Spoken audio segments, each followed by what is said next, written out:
জুতো কাঁচা সুবর্ণের বর্ণ ওই গঙ্গা তীরে নবদ্বীপে অবতীর্ণ এবার দয়াল হইব আর কীর্তন বিলাস এই রূপে নারদ আমি কলি যুগে হইব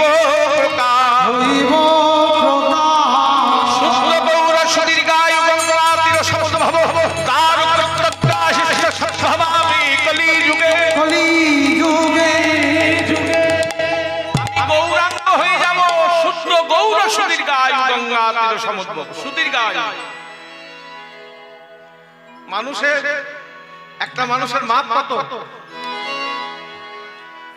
3.5 সবাই নিজের নিজের হাতে মেপে রেখে নেবে 3.5 হাত করে আছে কিন্তু গৌরের রূপটা কেমন ছিল শুদ্ধ গৌর সুধীর গায় সুধীর গায় এই হাত দুটো ছিল জানুর নিচে মানে তার নিজের হাতে যদি 3.5 হাত হয় মানে কত বড় চিন্তা করে জয় রাম গঙ্গার তীরে সমুদ্র হব নবদ্বীপটা কোথায়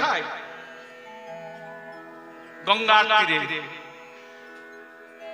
আমি কাউকে লক্ষ্য করে বলছি না ভৌগোলিক পরিবর্তন হয় হয়তো কি ভৌগোলিক পরিবর্তন হয় না এটা যতটা উঁচু আছে 10 বছর পর এতটা উঁচুই থাকবে আপনাদের বাড়িগুলো যেগুলো বানিয়েছে সেগুলো দেখে নেবেন রাস্তাটা কোথায় ছিল আর কোথায় উঠেছে এটার নাম হচ্ছে ভৌগোলিক পরিবর্তন যাই হোক তার নবদ্বীপেরও এরকম ভৌগোলিক পরিবর্তন হয়েছে বেশ কিছু জিনিস গঙ্গার গর্ভে চলে গেছে কিন্তু একটা জিনিসের পরিবর্তন হয় না সেটা কি ওই যেটা মহাপ্রভু বিষ্ণুপ্রিয়া সেবিত বিগ্রহ যেটা গৌরাঙ্গের যেখানে সেবা হয় ধামেশ্বর গৌরাঙ্গ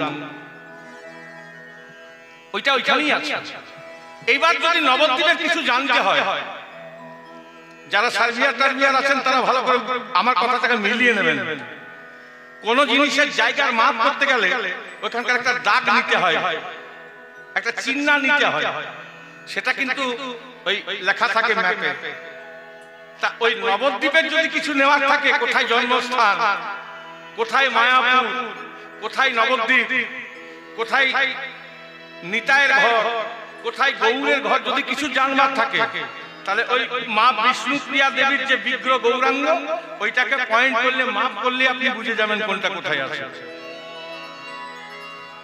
আলাদা করে জানবার প্রয়োজন হবে না জয় রাম যদি কারো জানার ইচ্ছা থাকে বিশেষ আর কিছু বলবো না যাই হোক সেই গৌ নবদ্বীপে এসে আজকে কিরবের ভাবে বিভাবিত হয়ে সবরি শেষ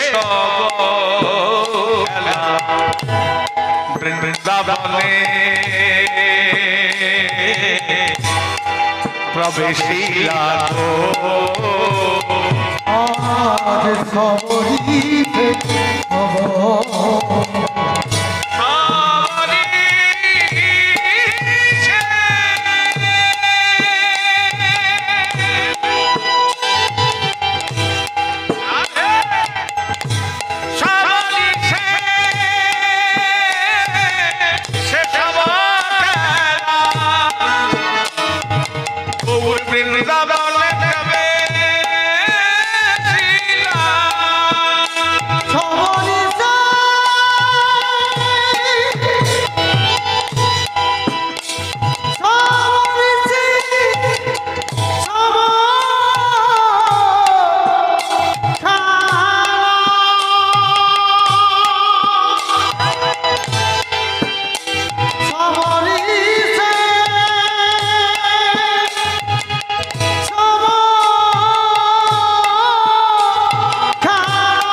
সবরি সবরি সে সব খেলা বৃন্দাবনে প্রবেশিলা সবরি সে সব খেলা সবরি সে সব খেলা সবরি আবার বৃন্দাবনে প্রবেশিলা গো সবরি সে সব খেলা। পদাবলী গুলো মানে বুঝতে হবে। সবরি মানে স্মরণ করে, সে সব খেলা। কোন খেলা? জীবের লীলা, কৃষ্ণের খেলা। জয় রাম। কৃষ্ণের যতেক খেলা সর্বোত্তম নরলীলা। নরবপু যাহার স্বরূপ গোপ বেশ বেণুকর নবকৈশোর নটব নরলীলা হয় যার। কৃষ্ণের খেলা জীবের লীলা, তাই তো বাবা। তিনি খেলা খেলতে ভালোবাসেন। এতক্ষণ গোচারণ করতে গিয়েছেন, একটু আগে গরু চড়াতে গেছে। গরু চড়াতে গিয়ে সেই বৃন্দাবনের কথা মনে পড়ে গেছে, সেই খেলার কথা মনে পড়ে গেছে। তাই মহাপ্রভুর সেই ভাবের উদয় হয়েছে নবদ্বীপে। ভাবে যেই উদয় হয়েছে মহাপ্রভু কি করেছে জানেন? আজ শুক্লাম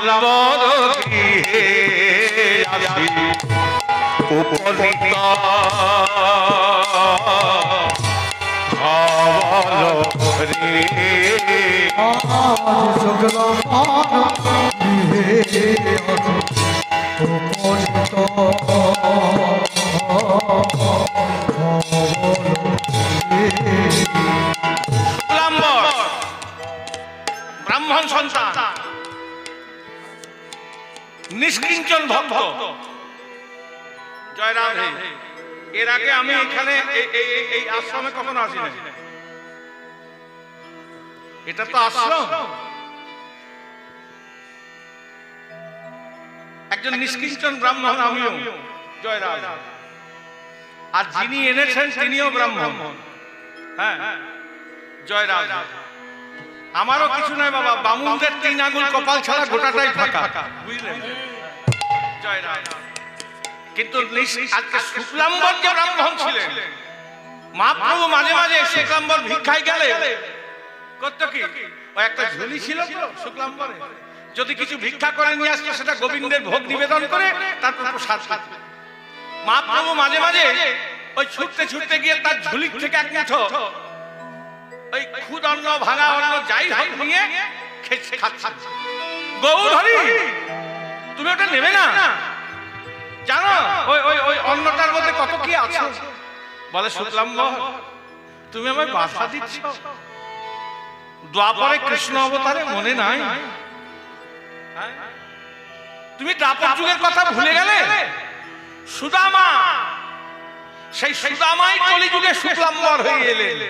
আহা, তোমার কাছ থেকে আমি ওই ছিনিয়ে নিয়ে ওই বগলে যে পুটলিটা ছিল সেটা থেকে ছিনিয়ে নিয়ে আমি তোমার কাছ থেকে অন্ন পেয়েছিলাম, আর তুমি আজকে আমাকে বাধা দিচ্ছ। মহাপ্রভু শুক্লাম্বরের দরজায় এসে বলছে, শুক্লাম্বর, অন্ন দেহ বলি পাতে খাই রে,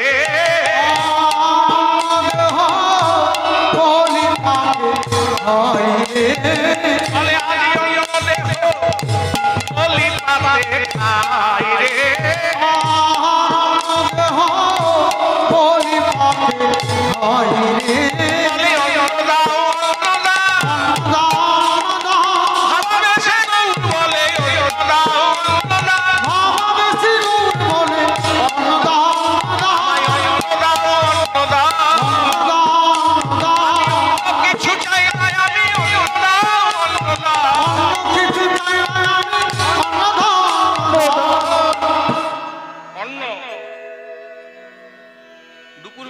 সেবা হবে আশ্রমে উপযুক্ত সময়। মহাপ্রভু ভক্তদেরকে সঙ্গে নিয়ে বলছে, শুক্লাম্বর, তুমি আমায় অন্ন ভিক্ষা দাও। আজকের আলোচ্য লীলা প্রসঙ্গ কি? অন্ন ভিক্ষা। প্রত্যেকটি লীলা নিজস্ব গৌরচন্দ্রিকার পদ আছে। খালি লীলা বলে দিলে হবে না। কৃষ্ণের লীলা আর জীবের খেলা। গোবিন্দের বাদ দিয়ে যা কিছু শুনছেন সব খেলা। জয় রাধে। একমাত্র কৃষ্ণেরই লীলা। জয় রাধে। লীলা পুরুষোত্তম, তিনি লীলা করবেন না, তাকে জীব লীলা করবে। জয় রাধে। খুব আস্বাদনের বিষয়। অন্য চাইছেন, তিনি লীলা করেছিলেন।